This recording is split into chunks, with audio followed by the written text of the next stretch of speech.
Možemo onda. Dear friends, thank you for being with us today. I will make a short introductory remark, and then I will invite my members of the parliament to join me, and afterwards the floor will be given to the opposition here with us today.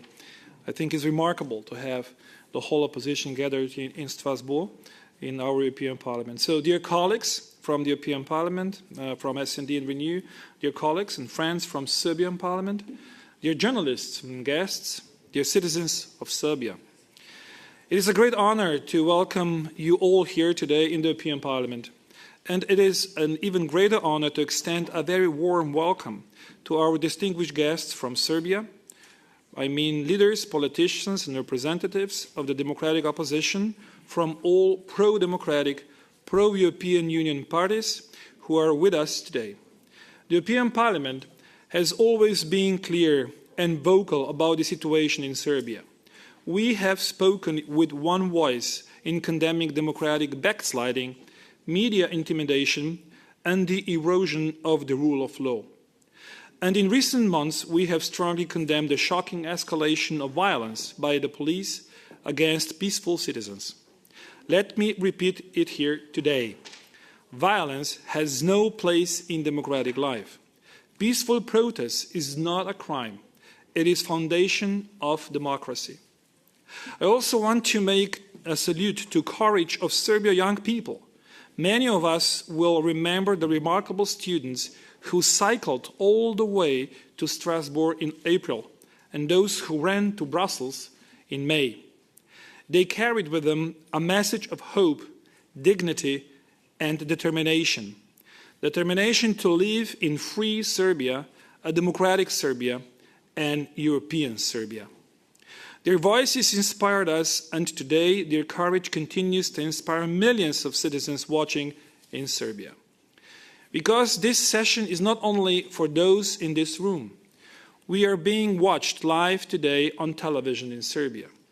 This is a unique opportunity to send a message to every citizen who is asking whether the world has noticed, whether Europe is listening. And let me be absolutely and crystal clear. Yes, Europe sees you. Yes, we hear you. And yes, we stand with you. The purpose of today's gathering is not only to welcome you, but also to give you the platform. We want to hear directly and openly how things are on the ground. What challenges are you facing? What is the reality for the democratic opposition, for independent media, for ordinary citizens? But we also want to discuss more what we as European democrats can do to support you. Because support must not be symbolic, it must be concrete.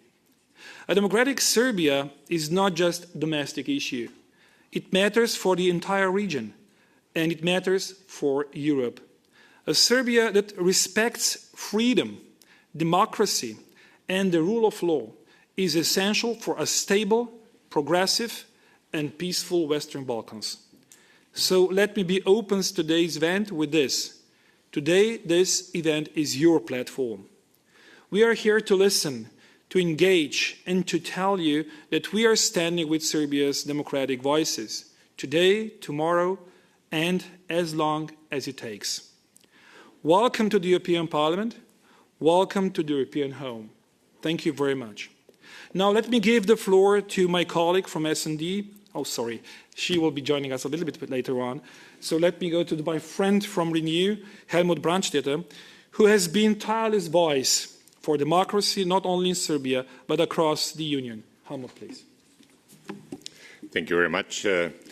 Dear people of Serbia, dear colleagues from the Serbian Parliament and from the Serbian opposition, dear colleagues from the European Parliament, I'm really happy to be here. I'm really happy to see you, and I'm really happy that we can discuss this important issue.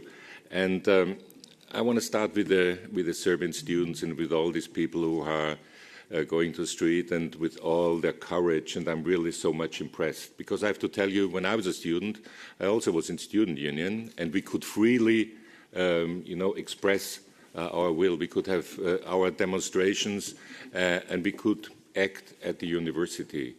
And I sometimes think about it. If I had been in this situation, knowing when you go on one of those demonstrations, you probably might be beaten up. You probably will have trouble for the rest of your life because they will know you and they will say, no, he will not get a job. I don't know what I have done. So I really, I want to tell all of you, I admire you. You are a great example also for us here in our democracies. You know, also in our democracies, it's not always the case that everybody stands up like this. So that's, for me, it's so important, and so thank you very much. You're a good example for us. And that's the next point, it's the media. I really want to tell the Serbian media, you are no politicians, you are media. You should report. And, you know, I was a journalist for most of my life, and what I learned is it's very difficult to write the truth, but it's always important to seek the truth, to see the facts, and not to argue against the others, but to see what's really happening, and then it's the job of the reader to understand. And so I said, I think it's very important. I think we should have a delegation in Serbia very soon and talk to all the different media and ask them, why do you do the government's job? You shouldn't do that, because it's bad for the people, but at the end it's also bad for you because nobody will believe you. And I also want to appeal very much to the European Commission. That's what I heard in Serbia, that some people told me, we are really disappointed when some of the people from the Commission, you know, cuddle with Vučić and things like that. Thank you very much, Marta Kos. We've been together in Novi Sad. We have been together in Belgrade. She talked to a lot of people also from the opposition, and she's very clear. And without telling any names, I expected from all the members, also from the top of the European Commission, and I'm very curious what we will hear tomorrow in the State of the Union of the European Union by Mrs. von der Leyen, but I really expect a very strong message to Vučić, and that's what I want to really say. Serbia is part of Europe, of course. Serbia should be and has to be part of the European Union. But Serbia cannot be part of the European Union with a Vučić regime, or a regime that acts like Vučić, that beats up people, that eavesdrops on people, that fights NGOs and so on and so forth. No, that's not our way. We are rule of law. With all the problems we also have within the European Union, but we talk about it and we can discuss it, and that's what we want with the Serbs. And that's so you are welcome, Serbian people are welcome, and it's your job. We cannot do that. It's your job to really fight for democracy, and a democratic country, a democratic Serbia will be very welcome in Europe. Thank you very much. Thank you. So before we continue, I will just give you a small explanation. Our member Kathleen will join us a little bit on with the. She has some speech in the hemicycle. She will be with us later on today. So let's continue with Mr. Stefanovic, who is the first representative of the opposition from Serbia. So the floor is yours, please. Thank you.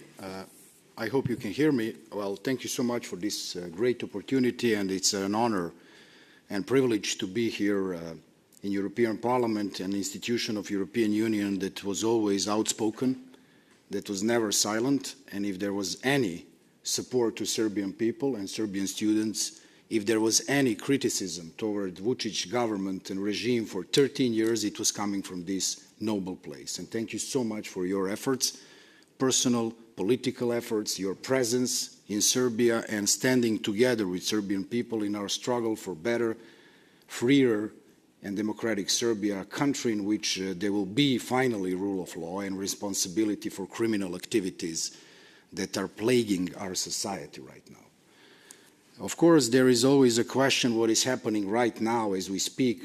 Well, people of Serbia are in the streets. We have demonstrations that are going for 10 months with a significant, if not the key role of our students, but also people from every sphere of our life, and including opposition parties from the day one. So there is an ongoing struggle which is peaceful and dignified. We have nervous reactions coming from our regime day by day. It's getting worse. So the spiral of violence is unfortunately spreading in Serbian society. Aleksandar Vučić is ready to bring our country to the abyss. Our job, among other things, is to try to do our best, of course, with your assistance, if possible, as a candidate country, I stress this, to try to keep Serbia out of this abyss where the regime wants to pull it with itself. So right now, European Commission seems to me that it's beginning to finally realize the concrete problem that it is in Serbia. The concrete problem is that we have a regime of Aleksandar Vučić for 13 years with a nice lip service to your institutions, but a regime that has absolutely no intentions, and I repeat, no intentions to bring Serbia to European Union. Why? Because that would be his demise and the demise of his regime, because it means accountability, rule of law. It means cracking on the corruption. It means free and fair media. Not like now when he's trying to close N1 and Nova S televisions as we speak. So people in the streets are there because they want justice. They want people responsible for terrible murder of 16 people in Novi Sad on the collapse of concrete canopy to be in jail. And people, subcontractors and others, who by corruption actually caused this terrible tragedy in Novi Sad, the second largest city. So that's why we finally have all spheres of life. We have our students, we have our youth, we have people in the streets demanding justice, accountability, and the rule of law. They're asking exactly what Europe is asking from Serbia. And I think that this sentence finally resonates inside of European Commission. We are still not there. We need to continue with spreading the truth and with explaining the true nature of Serbian regime, which is deeply anti-Serbian. It is a regime that has captured Serbia. It is a regime of organized crime and mafia molesting the whole nation. And believe me, if you're against this regime, for them, you're enemy of the state. It doesn't matter whether you are conservative, social democrat, or the green, or the liberal. It doesn't matter. If you're against them, you are simply on the other side of the line. It means molestation, sacking from your job, blackmails, paying for the votes, migration, organized migration of the voters, cracking on the free media, and paying for votes, which we had opportunity to see in Zaječar and Kosjerić recently, two municipalities in Serbia. So what can be done? I have to say that the only exit out of this situation are the elections. We need to have snap elections, and of course we propose elections on all levels except presidential. It means that we need to go to these elections with a unified front. It doesn't have to be the one list, but it has to be full coordination of all actors, including the students in Serbia. And we need to make these elections at least semi-fair and democratic, at least as much as we can to implement ODIHR OSCE recommendations before elections happen. So, to be really clear, we want elections, but please let us try to do everything we can with the pressure to the regime so we can at least prevent them from stealing ballots, prevent them from beating up people with, if you go to the voting booth in Kosjerić recently, the only place in Europe, in our home, in our continent, when you can see police cordons around it. There's not such a scene now as we speak, not even in Belarus. I have to tell you another thing, which I think it's important. People that cracked student heads with baseball bats from Serbian Progressive Party were abolished and pardoned by the president. So people that were arrested for running cars through the peaceful demonstrators were pardoned by the president. So there is no even resemblance of the rule of law anymore in our country. We need to bring light to the events in Serbia.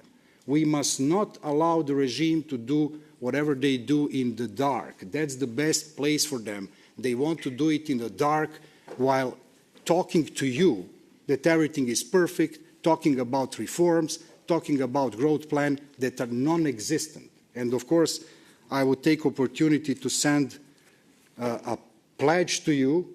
Please understand that our freedom is ours, which means that we will get it by ourselves. But we need European Union to help us not to support a dictator and his brutal, violent, corrupt regime. And of course, a special message to European People's Party. I know that their noble representatives are here in the room. I think it's a travesty, and it's finally we need to say it. Not only because Vučić was slurring and accusing and insulting European members of your House, of European Parliament, in Serbia from the Green groupation, but they've been doing it for 13 years. I think it's a travesty for European conservatism. It's an insult for the spirit of Konrad Adenauer, that this guy is still a member of your family. The decision is yours, but bear in mind, it's a disgrace, it's a spot on your cheek. And Serbia is not going to European Union. We are coming back home where we belong. Thank you.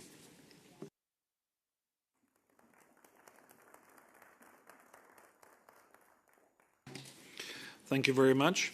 Then we will continue with Madam Đorđević. Please, the floor is yours.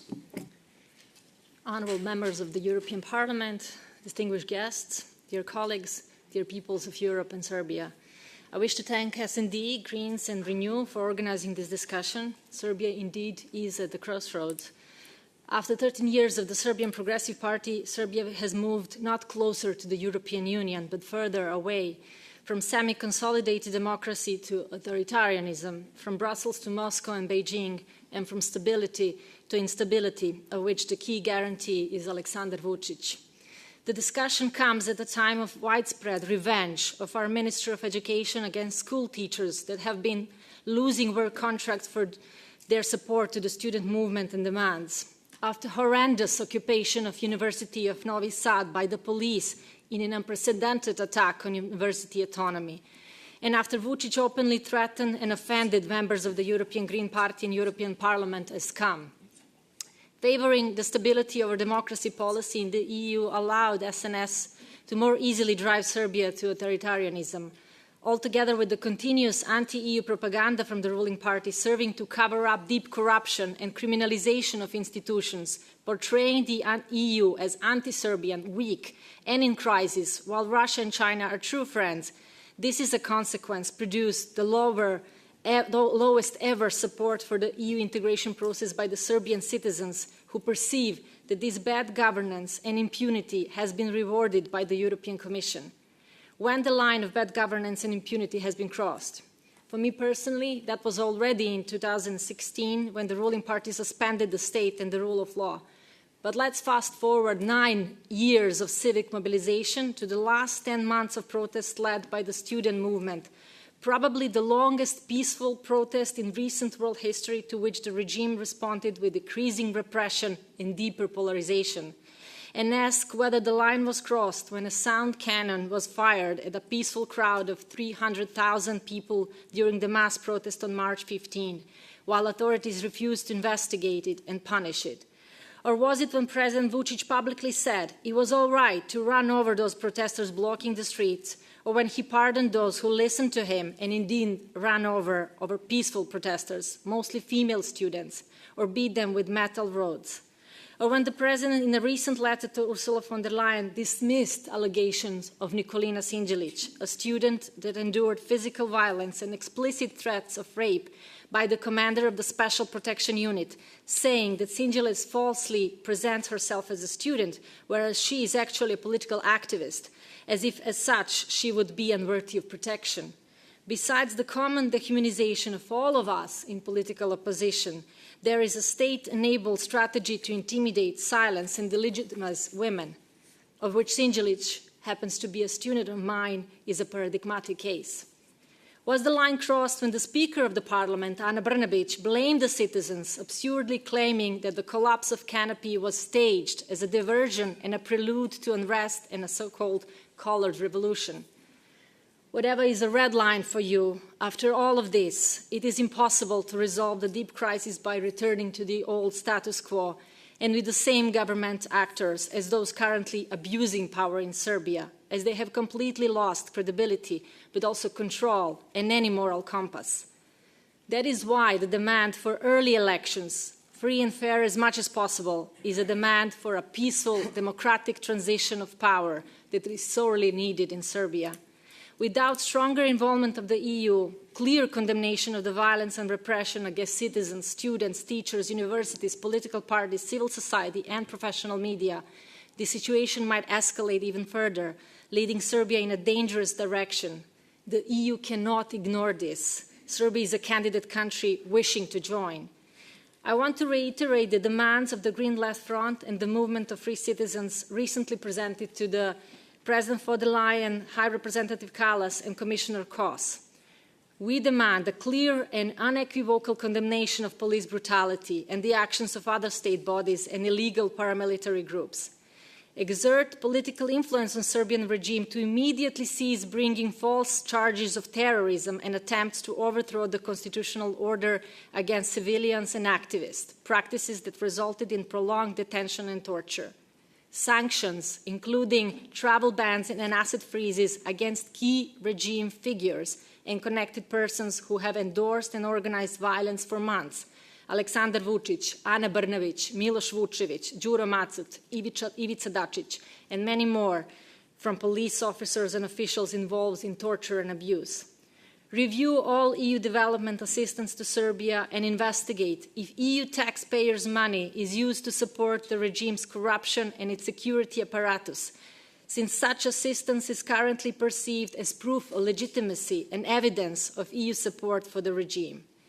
And coordinated and determined political pressure on the regime in Belgrade to accept a democratic solution to the crisis through early elections with urgent implementations of all their recommendations to ensure at least minimum standard of fairness.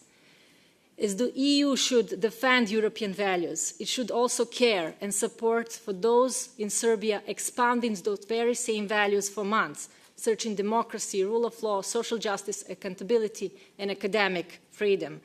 In the name of those in Serbia who, after an anti-EU regime rhetoric, still aspire to EU membership, I invite the EU as a whole to stand clearly on the side of Serbian citizens and not the corrupt autocrat.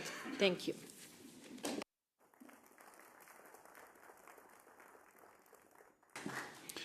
Mr. Gabovic, the floor is yours, please. Thank you very much. Honourable members of the European Parliament, dear guests, thank you once again for giving me and my colleagues the chance to speak before you. When I last addressed you at the beginning of 2024, Serbia was already facing a deep political and social crisis after the stolen election in December 2023, which was also confirmed by a resolution of the European Parliament. Since then, there was no meaningful improvement or progress of any kind. And today, after another tragedy on November 1st, the crisis has only grown. 16 people are dead because of government corruption, negligence, and shady deals with Chinese investors. Hundreds of thousands of citizens and students have taken to the streets. Universities and schools were blocked for the whole school year. Dozens and dozens were seriously injured, beaten, or run over by police, ruling party thugs, or manipulated government supporters. Hundreds more were jailed or detained on fabricated charges of plotting against the state. One student activist was left with a broken jaw after an attack by masked men operating from a ruling party office. An assault so blatant that it forced SNS Prime Minister to resign. Yet several months later, Aleksandar Vučić abolished those attackers. That is not Serbia we want. What we see today is the product of the 13 years of SNS rule, a system built on a division, corruption, criminalization, and propaganda. Independent institutions have been subverted, parliament turned into a mockery, the judiciary and the prosecution transformed into a party instrument of control. Independent media are under siege, academia and civil society are attacked, teachers in elementary and high schools are being fired for partaking in the protest, and critics, such as ourselves, are branded as traitors and foreign agents. The state and ruling party have merged into a de facto police state, where following the so-called agreement on joint combating color revolution signed with the Russian Federation 3 years ago, political opponents are placed under surveillance and illegally wiretapped. And after 13 years of such rule, it's only natural that citizens who want to defend their freedoms and their future have taken to the streets. When elections are stolen, institutions captured, and public space closed, people are left with no choice but resistance. Instead of dialogue, and accountability, the government has answered with the repression and arrests.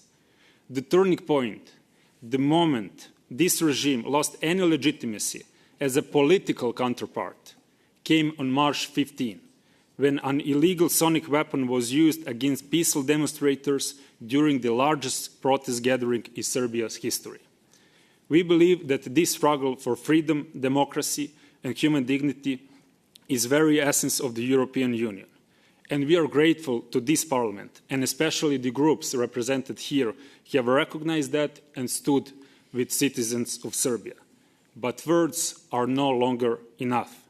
The European Commission and Member States must take a more proactive role in calling out abuses, democratic backsliding, and attack on the EU itself. The decline of democracy in Serbia is staggering. Political prisoners have become the norm. For my party, Free Citizens Movement, 6 members remain under house arrest, accused absurdly of terrorism and of plotting to overthrow the state because of secret and illegal recording of private conversation taking place in party office in Novi Sad. They spent 3 months in detention. Only after intervention from this parliament, a statement from a commission and many embassies, together with thousands of protesters outside of the court and hunger strike by Professor Marija Vasic, were they moved to house arrest. But the charges and threats of 5 years prison terms remain. And that is why Europe cannot remain silent. You may not see European flags on the streets of Serbia today, but everywhere you look, you can see the strongest possible promotion of the genuine European values. And that is why Serbian citizens have every right to expect a stronger reaction from those who truly uphold and practice those values. And that is not China or Russia, but the European Union.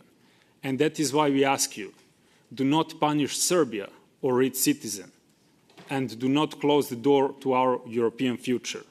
The target of criticism and restrictive measures must be those truly responsible for the collapse of democracy and the destruction of institutions in Serbia, the key decision makers in the government.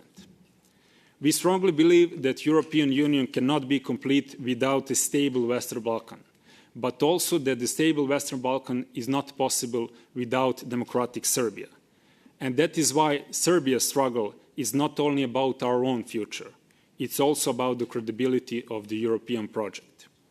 We want a Serbia that is a constructive partner in building European unity and security, not a constant political and security threat. That is why we need more active role from the EU in establishing a European mechanism that will help us overcome this deep political crisis and resolve it in the only democratic way possible, through fair election at every level, presidential, parliamentary, and local. The citizens of Serbia are not asking you to defeat Vučić's regime, nor to support any political actor. They are asking you to support fundamental European values and their right to freely choose. And we are certain that under such conditions, the people of Serbia would choose what is best, a European future.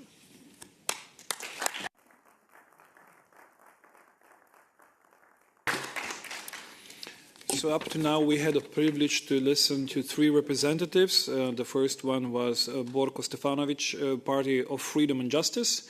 Then was Green Left from Biljana Đorđević, and the last one was the Free Citizens Movement from Pavle Grbović. However, we have also other representatives of opposition in Serbia, and as I started before, I think it's the first time that all the opposition leaders met together, and I think it's a great privilege and a very good starting point maybe for further steps to be taken. However, before we continue, I will also allow to other representatives of the pro-European opposition to speak. So if anybody would like to join us, maybe Mr. Ponoš, from leader of Srce Party, and then we will continue. Thank you. Thank you very much. Honourable members of European Parliament, thank you for having us today discussing together serious situation in Serbia. Serbia is rapidly sliding off the cliff, which means in a direction opposite to Europe. Vučić claims that Serbia is on European path. That might be formally true, but the country is moving in the wrong direction. It is already almost 12 or more years.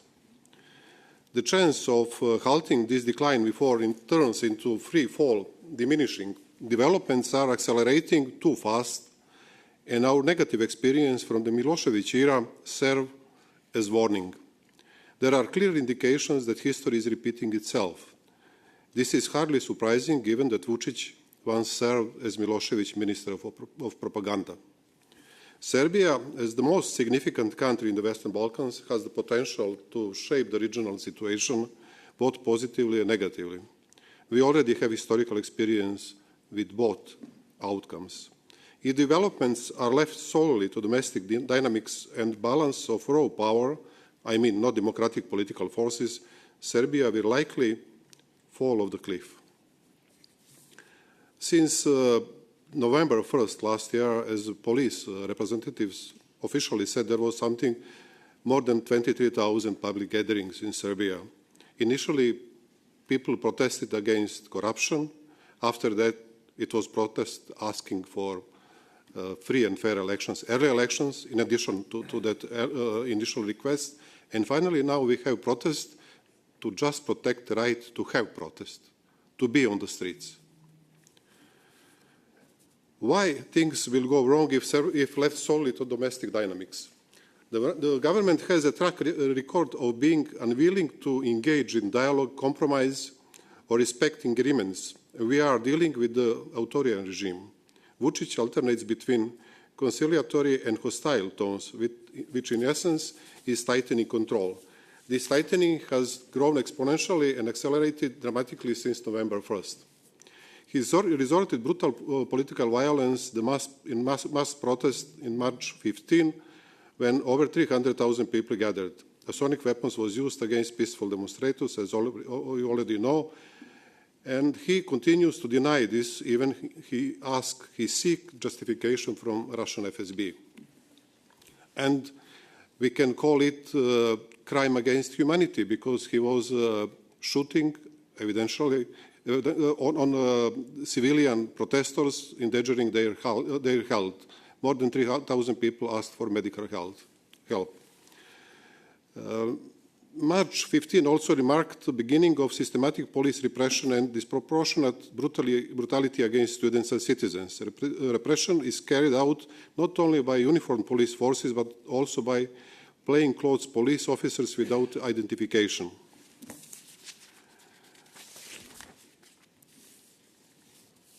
Vučić has categorically rejected the idea of transitional government, which I personally proposed 2 years ago and which entire opposition supported earlier this year.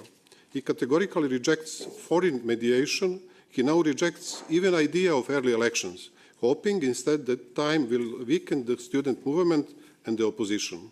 His agents have infiltrated the protest, provoking violent and harmful incidents. He has embarked in dismantling the remaining free media in Serbia, particularly outlets within the United Media Group, as well as local media. The way he is attempting to destroy N1 and other United Media channels in Serbia should prompt European institutions to scrutinize the operation of BC partners. What can be done to prevent free fall and change eventually course what is happening in Serbia? We need strong and persistent non-violent pressure from inside. It means street protest and civilian disobedience. Forms of disobedience must be designed to inflict greater cost on the regime than on those who implement them. Sacrificing another academic year is not an acceptable option. We need assistance and support from abroad, from your side. What does it mean? Vučić must no longer be recognized as a democratic European leader. He is an autocrat and should be treated not differently than Lukashenko. Figuratively, Vučić is like an abusive drunk father who is beating his family, and the only thing we are asking from you is not to have him on your table, not to buy him a drink. He is not able to deliver anything else as he already delivered before. I mean, even lithium, that's mission impossible for a moment. There is no reason to guard him. He is not able to deliver stabilocracy in Serbia and stability in region. Stabilocracy project is broken in Serbia. That's over.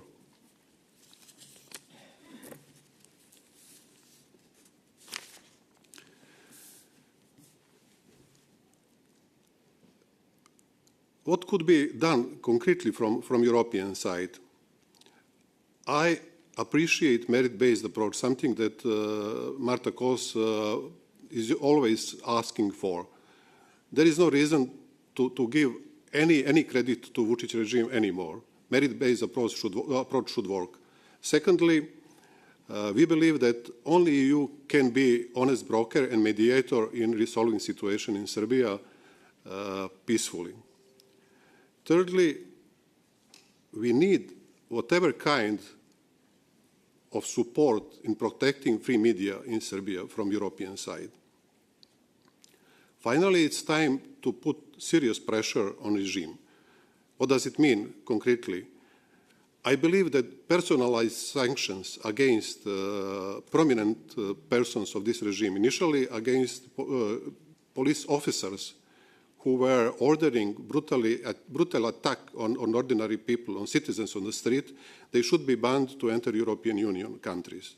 Initially them, and after that, political representatives of their regime. It's not normal that their children study in Brussels, in Berlin, and Paris, and our children are beaten on the street. And I know that some of you are worried what's going to be the day after Vučić, that you are worried about possible political vacuum or whatever. Don't worry, there will be no political vacuum.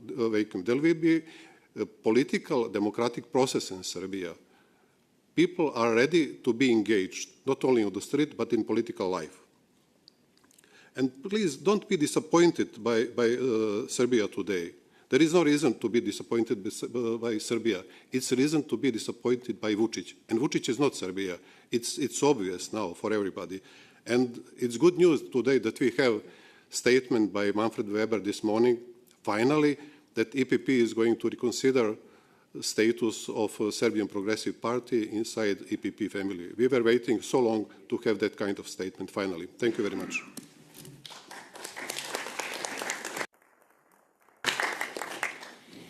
Thank you very much for this contribution, especially with the clear approach of what should we do in case to enhance or, let's say, move on with the democratization of Serbia.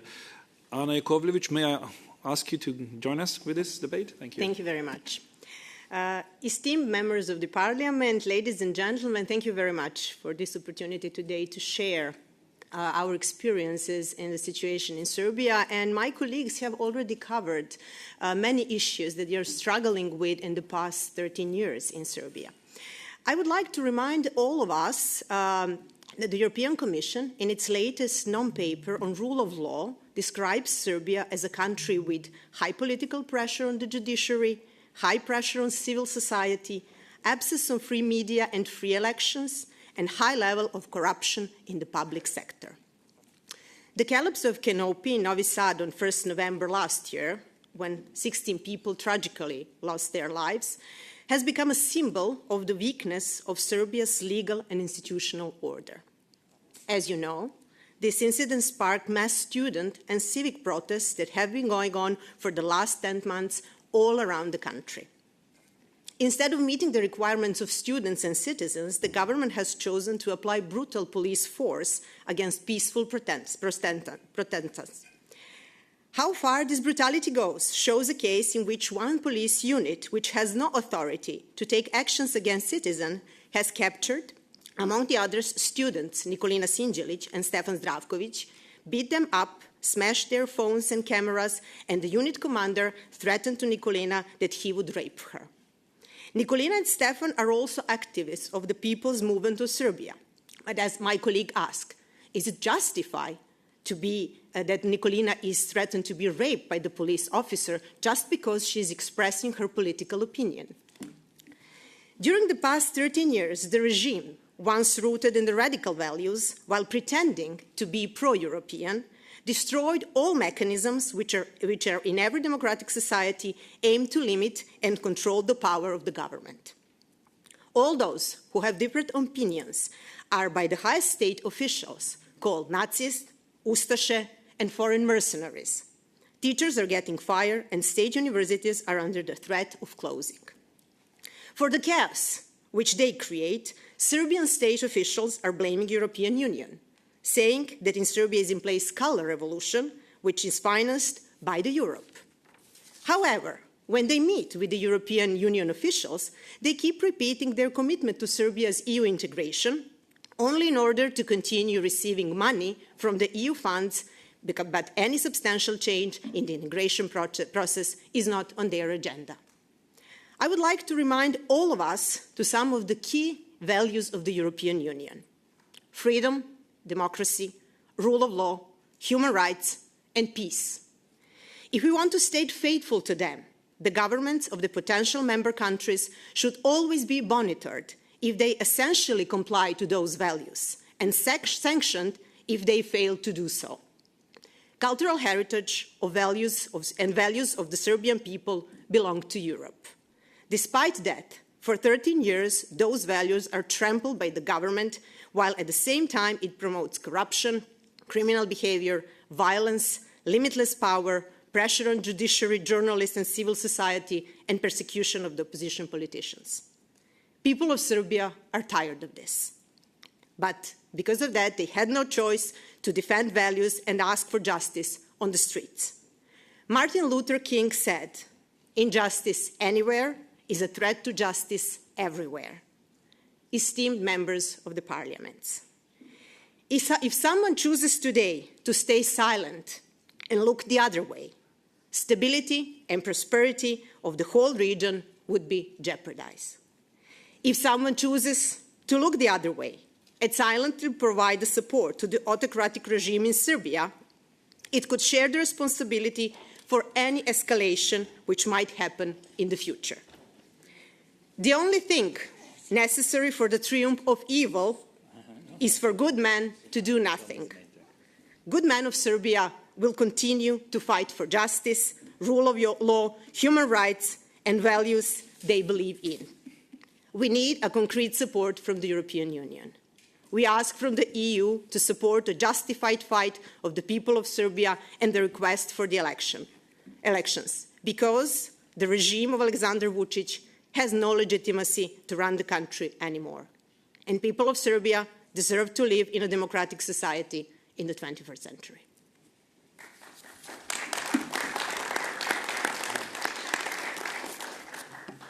Thank you very much for your insight. We will just joined by Mr. Dragan Đilas. If you want to comment also from the perspective of, as a leader of the Democratic Party, the floor may be yours.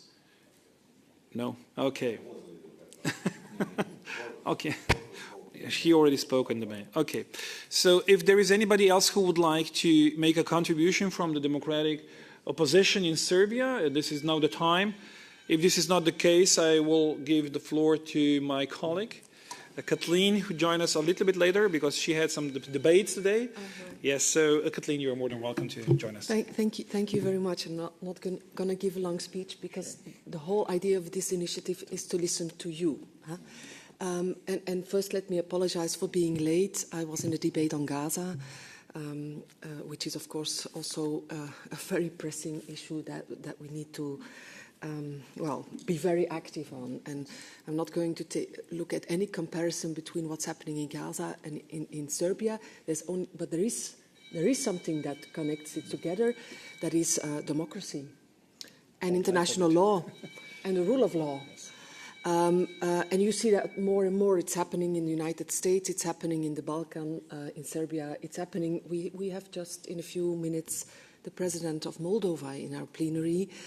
It's all about how can we uphold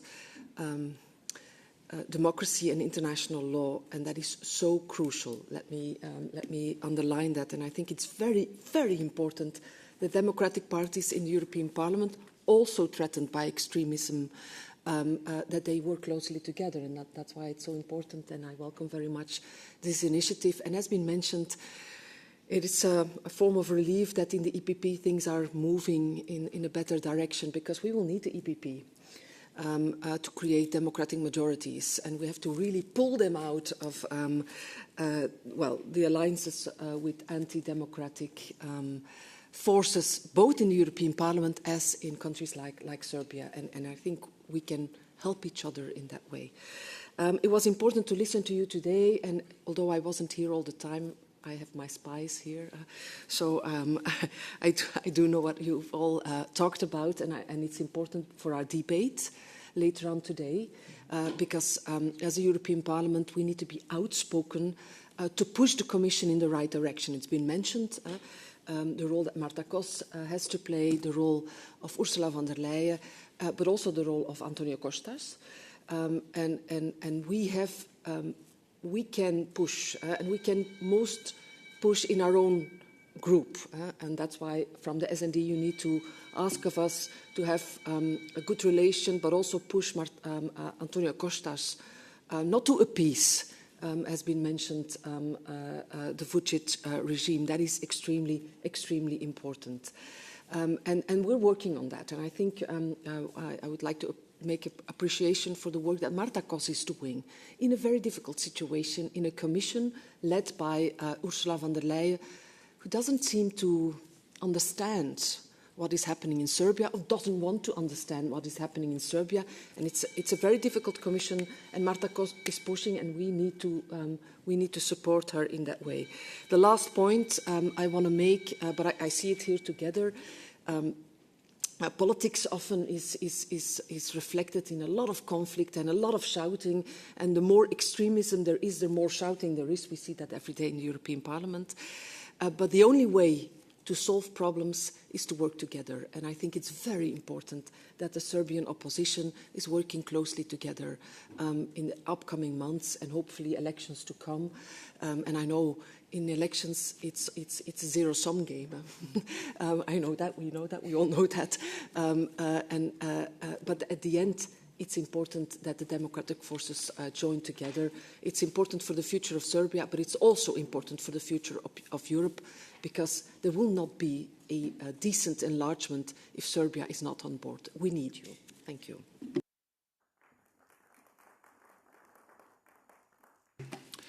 You were hearing the bell. The Yes. bell means that we are called to the exactly bell for Moldova, and afterwards also for voting that is expected to happen shortly. So since the time is really running out, I will make 6 things that I think we all agree upon, and of course I will ask you kindly if you agree on what we can propose for the future moves. The first one that was presented also by Helmut is maybe, and you were emphasizing it, maybe European Parliament should come up with a so-called fact-finding mission of us visiting Serbia, putting a booth on the ground, seeing what is happening there, talking to stakeholders there, and of course meeting people there. So this is number 1. Thank you. The number 2 was the added pressure on EPP when we talk about SNS. So being clear that this cannot be part of any political family in the European Union if violating all the rules and regulations that are associated with democracy. So this is something that we have to do on our behalf, but we will do that. So I think the parties represented here are more than happy to call Mr. Weber and be really vocal when we are asking to rethink the position of SNS within the EPP.